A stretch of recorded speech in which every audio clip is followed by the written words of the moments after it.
শনিবার ভোর ৬টা ইসলামাবাদের একটি নিরাপত্তা বলয়ে ঘেরা কনফারেন্স সেন্টার। ভেতরে বসেছেন মার্কিন ভাইস প্রেসিডেন্ট জেডি ভ্যান্স, তার বিপরীতে ইরানের পার্লামেন্টের স্পিকার মোহাম্মদ বাঘের গালিবাফ। দুই পক্ষের মধ্যে বসে পাকিস্তানের মধ্যস্থতাকারীরা। টেবিলে উঠল একাধিক গুরুত্বপূর্ণ ইস্যু। প্রথমত, হরমুজ প্রণালীর বর্তমান অবস্থা। ইরান যুদ্ধের শুরু থেকেই এই প্রণালী বন্ধ করে রেখেছে। বিশ্বের মোট তেল রপ্তানির 1/5 যায় এই পথে। প্রণালী বন্ধ থাকায় বিশ্ববাজারে জ্বালানি তেলের দাম আকাশচুম্বী। মুদ্রাস্ফীতিতে নাস্তানাবুদ সাধারণ মানুষ। যুক্তরাষ্ট্র চায় প্রণালী দ্রুত খুলে দেওয়া হোক। দ্বিতীয় ইস্যু, ইরানের পারমাণবিক কর্মসূচি। যুক্তরাষ্ট্রের দীর্ঘদিনের অভিযোগ, ইরান পারমাণবিক বোমা তৈরির চেষ্টা করছে। ইরান বারবার বলেছে তাদের কর্মসূচি শান্তিপূর্ণ, তবুও পশ্চিমা দেশগুলো নিষেধাজ্ঞা আরোপ করেছে। এবার যুক্তরাষ্ট্র চায় ইরান লিখিত প্রতিশ্রুতি দিক, পারমাণবিক অস্ত্র তৈরি করবে না, এমনকি দ্রুত অস্ত্র তৈরির সক্ষমতাও অর্জন করবে না। তৃতীয় ইস্যু, ইরানের উপর নিষেধাজ্ঞা প্রত্যাহার। যুক্তরাষ্ট্র ও ইউরোপীয় ইউনিয়ন বহু বছর ধরে ইরানের উপর অর্থনৈতিক নিষেধাজ্ঞা আরোপ করে রেখেছে। ইরান চায় শান্তি চুক্তির অংশ হিসেবে এসব নিষেধাজ্ঞা দ্রুত তুলে নেওয়া হোক। চতুর্থ ইস্যু, আঞ্চলিক নিরাপত্তা। ইসরায়েল লেবাননে হিজবুল্লাহর ওপর হামলা চালাচ্ছে। ইরান চায় এসব হামলা বন্ধ হোক। পাশাপাশি সিরিয়া ও ইরাকে তাদের মিত্রবাহিনীগুলোর নিরাপত্তা নিশ্চিত করতে চায় তারা। পঞ্চম ইস্যু, গাজা। ফিলিস্তিনের ওপর ইসরায়েলের হামলা বন্ধে কোনো উদ্যোগ নেবে কি যুক্তরাষ্ট্র? ইরান চায় এ বিষয়েও প্রতিশ্রুতি। এতগুলো জটিল ইস্যু আলোচনা চলল দফায় দফায়, মাঝে মধ্যে বিরতি, চা পানি, ফোনালাপ, কিন্তু কোনো সমাধান। একসময় মার্কিন প্রতিনিধি দল বলে, আমরা চূড়ান্ত ও সর্বোত্তম প্রস্তাব নিয়ে এসেছি। ইরানের প্রতিনিধিরা সেই প্রস্তাব পড়েন, তারপর উত্তর দেন না।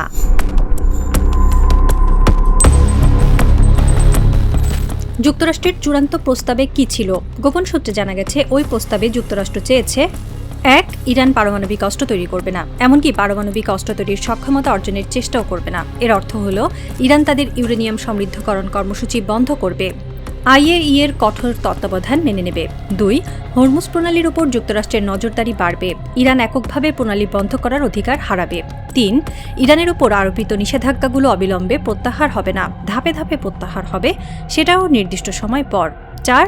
হিজবুল্লাহ, হুথি, হার্স আল শাবি, ইরানের আঞ্চলিক মিত্রবাহিনীগুলো নিরস্ত্রীকরণের উদ্যোগ নিতে হবে ইরানকে। 5. ইসরায়েলের নিরাপত্তা নিশ্চয়তা দিতে হবে ইরানকে। এই প্রস্তাব পড়েই ইরানের প্রতিনিধিরা বুঝতে পারেন, যুক্তরাষ্ট্র আসলে যুদ্ধে যা পারেনি তা আলোচনার টেবিলে যাচ্ছে।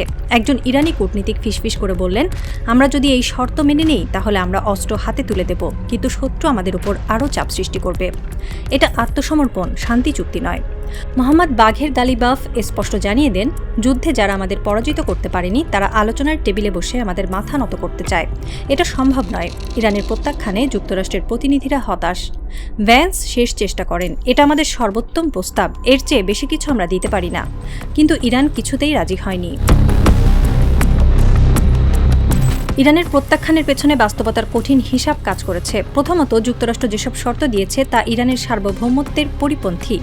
ইরান কেন নিজের পারমাণবিক কর্মসূচি বন্ধ করবে, অথচ ইসরায়েলের কাছে শত শত পারমাণবিক ওয়ারহেড আছে? দ্বিতীয়ত, হরমুজ প্রণালীর উপর ইরানের নিয়ন্ত্রণ তাদের ভৌগোলিক সত্তার অংশ। এই প্রণালী ছাড়া ইরানের উপসাগরীয় অস্তিত্ব অর্থহীন। প্রণালী বন্ধ করার অধিকার ইরান ছাড়বে কেন? তৃতীয়ত, ইরানের আঞ্চলিক মিত্রবাহিনীগুলো হিজবুল্লাহ, হুতি, হার্স আল শাবি, এই বাহিনীগুলো ইরানের প্রতিরোধ কৌশলের প্রধান অংশ। এদের নিরস্ত্রীকরণ মানে ইরানের নিজের হাত পা বেঁধে দেওয়া। সেটা কি সম্ভব? চতুর্থত, নিষেধাজ্ঞা প্রত্যাহারে ধাপে ধাপে প্রক্রিয়া মানে যুক্তরাষ্ট্র যে কোনো সময় ইরানের উপর চাপ সৃষ্টি করতে পারে। পুরোপুরি প্রত্যাহার না হলে নিষেধাজ্ঞার ভয় ইরানের মাথার উপর ঝুলে থাকবে। পঞ্চমত, ইসরায়েলের নিরাপত্তা নিশ্চয়তা দেওয়া ইরানের জন্য অসম্ভব। ইরান তো আজ ইসরায়েলের অস্তিত্বের বিরুদ্ধে লড়ছে। হঠাৎ করে তাদের কিভাবে ইসরায়েলকে নিরাপদ ঘোষণা করবে? একজন ইরানি বিশ্লেষক বলছেন, ইরান জানে যুক্তরাষ্ট্রের এই প্রস্তাব মানে একটি জিনিস, ইরানকে দুর্বল অবস্থানে ঠেলে দেওয়া। ইরান এত সহজে আত্মসমর্পণ করবে না। তারা বরং যুদ্ধ চালিয়ে যাবে, কিন্তু অপমান মেনে নেবে না। গালিবাফ সাংবাদিকদের বলেছেন, আমরা শান্তি চাই, কিন্তু কোনো অযৌক্তিক শর্তে নয়। যুক্তরাষ্ট্র যুদ্ধে যা পারেনি আলোচনার টেবিলে তা অর্জনের চেষ্টা করছে। এটা হবে না। হরমুজ প্রণালী বিশ্বের সবচেয়ে গুরুত্বপূর্ণ সামুদ্রিক পথগুলোর একটি। মাত্র 33 কিলোমিটার সরু এই জলপথের ওপর নির্ভর করে বিশ্বের জ্বালানি নিরাপত্তা। ইরান যুদ্ধের শুরু থেকেই এই প্রণালী কার্যত বন্ধ করে রেখেছে। তাদের দাবি, যতক্ষণ গাজায় যুদ্ধ চলবে ততক্ষণ প্রণালী খোলা হবে না। যুক্তরাষ্ট্র চায় প্রণালী দ্রুত খুলে দেওয়া হোক। তারা এমনকি সামরিক হুমকিও দিয়েছে, কিন্তু ইরান তা মানেনি। এখন আলোচনার টেবিলে তারা আবারও প্রণালী খোলার শর্ত নিয়ে এসেছে। ইরান বলেছে, যুদ্ধের ক্ষতিপূরণ দেওয়া হোক, যুক্তরাষ্ট্রের ঘাঁটি সরে যাক, তাহলে প্রণালী খোলা হবে। অন্যদিকে পারমাণবিক কর্মসূচি। ইরান সবসময় বলেছে তাদের কর্মসূচি শান্তিপূর্ণ। তারা বিদ্যুৎ উৎপাদনের জন্য ইউরেনিয়াম সমৃদ্ধ করে, কিন্তু পশ্চিমা দেশগুলো সন্দেহ করে। তারা চায় ইরান যেন ইউরেনিয়াম সমৃদ্ধকরণ পুরোপুরি বন্ধ করে দেয়। ইরান এতে রাজি নয়। তারা বলেছে, আমাদের পারমাণবিক অধিকার আন্তর্জাতিক আইন দ্বারা স্বীকৃত, আমরা তা ছাড়ব না।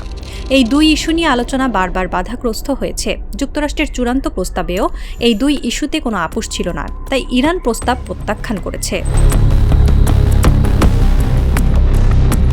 আলোচনা শেষে যুক্তরাষ্ট্রের ভাইস প্রেসিডেন্ট জেডি ভ্যান্স সাংবাদিকদের বলেন, আমরা ইরানকে চূড়ান্ত ও সর্বোত্তম প্রস্তাব দিয়েছি, কিন্তু তারা তা প্রত্যাখ্যান করেছে।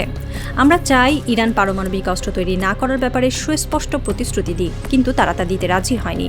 ভ্যান্স আরও বলেন, আমরা চাই হরমুজ প্রণালী খুলে দেওয়া হোক, কিন্তু ইরান তাদের অবস্থানে অনড়। অন্যদিকে ইরানের পার্লামেন্টের স্পিকার মোহাম্মদ বাঘের গালিবাফ বলেন, যুক্তরাষ্ট্র এমন সব দাবি করেছে যা তারা যুদ্ধের মাধ্যমেও অর্জন করতে পারেনি। তারা চায় ইরান নিজের সার্বভৌমত্বের উপর আপোষ করুক, এটা হবে না।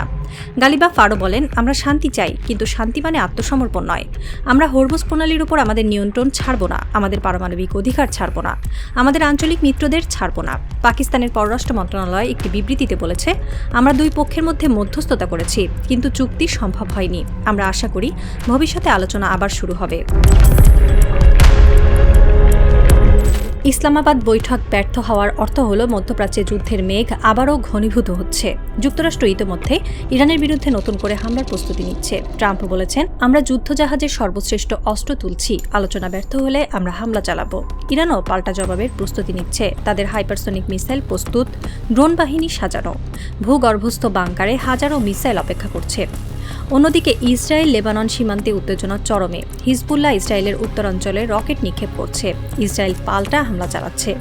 আর এখন যুক্তরাষ্ট্র ইরান আলোচনা ব্যর্থ হওয়ায় পুরো অঞ্চল নতুন যুদ্ধের দ্বার প্রান্তে। একজন আন্তর্জাতিক সম্পর্ক বিশ্লেষক বলছেন, ইসলামাবাদ বৈঠক ছিল শেষ সুযোগ। যুক্তরাষ্ট্র ও ইরান কেউ পিছু হটতে রাজি নয়। এখন যুদ্ধ শুরু হলে তা আরও ভয়াবহ হবে, কারণ ইরান আগের চেয়ে অনেক শক্তিশালী। ইউরোপীয় দেশগুলো উদ্বিগ্ন, তারা চায় যুদ্ধ না হোক। ফ্রান্স ও জার্মানি আবার আলোচনার আহ্বান জানিয়েছে, কিন্তু যুক্তরাষ্ট্র সেই আহ্বানে সাড়া দিচ্ছে না।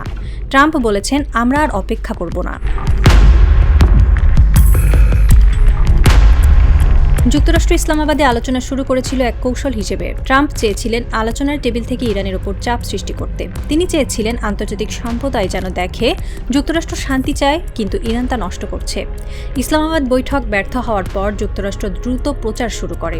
ভ্যান্স বলেছেন, আমরা আমাদের সর্বোত্তম প্রস্তাব দিয়েছি, কিন্তু ইরান তা প্রত্যাখ্যান করেছে। এখন ইরানের ওপর চাপ বাড়াতে হবে। এই কৌশল কাজ করছে কি? আংশিকভাবে। ইউরোপীয় ইউনিয়ন ইরানের সমালোচনা করেছে। তারা বলেছে, ইরানের উচিত যুক্তরাষ্ট্রের প্রস্তাব গুরুত্ব সহকারে বিবেচনা করা, কিন্তু আরব দেশগুলো নীরব, তারা কোনো মন্তব্য করেনি। রাশিয়া ও চীন ইরানের পাশে দাঁড়িয়েছে। রুশ পররাষ্ট্রমন্ত্রী বলেছেন, যুক্তরাষ্ট্রের প্রস্তাব ইরানের সার্বভৌমত্বের পরিপন্থী, তাই ইরান তা প্রত্যাখ্যান করাটা স্বাভাবিক। চীন বলেছে, আমরা দুই পক্ষের মধ্যে আলোচনার পক্ষে, কিন্তু যুক্তরাষ্ট্রের উচিত ইরানের ওপর চাপ না বাড়ানো। তাহলে যুক্তরাষ্ট্রের এই কৌশল পুরোপুরি সফল হয়নি। তারা চেয়েছিল ইরানকে বিচ্ছিন্ন করতে, কিন্তু উল্টো রাশিয়া ও চীন আরও কাছে এসেছে ইরানের। ইসলামাবাদ বৈঠক ব্যর্থ হওয়ার পর বিশ্ব এখন দুই পথের মোড়ে। যুক্তরাষ্ট্র হামলার হুমকি দিচ্ছে। ট্রাম্প বলেছেন, আমরা যুদ্ধজাহাজে অস্ত্র তুলছি, প্রয়োজনে ইরানের বিদ্যুৎ কেন্দ্র ও সেতু ধ্বংস করব। ইরানও পাল্টা হামলার প্রস্তুতি নিচ্ছে। ইরানের বিপ্লবী গার্ডের কমান্ডার বলেছেন, যুক্তরাষ্ট্র যদি একটি ক্ষেপণাস্ত্র নিক্ষেপ করে, আমরা 10টি নিক্ষেপ করব। তারা যদি ইরানের বিদ্যুৎ কেন্দ্র ধ্বংস করে, আমরা উপসাগরীয় দেশগুলোর তেল স্থাপনা ধ্বংস করব। এই পরিস্থিতিতে যুদ্ধ শুরু হলে তা সপ্তাহ বা মাস নয়, কয়েক বছর চলতে পারে। আর সেই যুদ্ধে লাখ লাখ মানুষ মরবে, পুরো মধ্যপ্রাচ্য ধ্বংস হয়ে যাবে। তবে যুদ্ধ বন্ধেরও সুযোগ আছে। ফ্রান্স ও জার্মানি আবার আলোচনার আহ্বান জানিয়েছে। রাশিয়া ও চীন বলেছে, আমরা মধ্যস্থতা করতে প্রস্তুত। পাকিস্তানও বলেছে, আমরা আবার আলোচনার আয়োজন করতে পারি। প্রশ্ন হলো, যুক্তরাষ্ট্র কি সেই আলোচনায় বসতে রাজি হবে? ট্রাম্প তো বলেছেন, আমরা আর অপেক্ষা করব না। অথচ চাপ প্রয়োগের জন্য আলোচনারও প্রয়োজন। ইরান বলেছে, আমরা আলোচনায় বসতে প্রস্তুত, কিন্তু যুক্তরাষ্ট্রের শর্তহীনভাবে। অর্থাৎ যুক্তরাষ্ট্রের কোনো পূর্ব শর্ত থাকবে না। পারমাণবিক কর্মসূচি, হরমুজ প্রণালী সবকিছুই আলোচনার টেবিলে আসবে। এখন দেখার বিষয়, যুক্তরাষ্ট্র এই প্রস্তাবে রাজি হয় কিনা।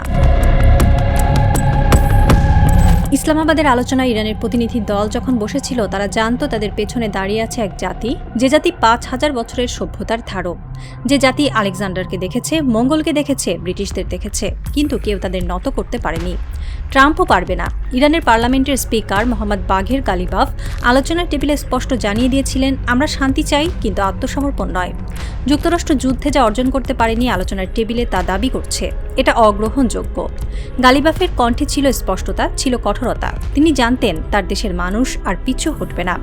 ইরানের জনগণ ইতিমধ্যেই যুদ্ধের ভয়াবহ রূপ দেখেছে। তারা দেখেছে ধ্বংসস্তূপ, দেখেছে শিশুর রক্ত, দেখেছে মায়ের কান্না। তারা আর ভয় পায় না, বরং তারা এখন আরও দৃঢ়, আরও সংকল্পবদ্ধ। তেহরানের রাস্তায় আলোচনা ব্যর্থ হওয়ার পর বিক্ষোভ হয়নি, বরং হয়েছে আনন্দ মিছিল। মানুষ ফুল বিতরণ করেছে। তারা জানত যুক্তরাষ্ট্রের প্রস্তাব ছিল অন্যায়, আর ইরান অন্যায়ের কাছে মাথা নত করেনি বলে তারা আনন্দিত। এক তরুণী ইরানি মিছিলে এসে বলল, আমরা চাই শান্তি, কিন্তু সেই শান্তি যেন আমাদের অস্তিত্ব মুছে না ফেলে। আমরা চাই হরমুজ খুলে দেওয়া হোক, কিন্তু শত্রু যেন আমাদের প্রণালীতে বসে না থাকে।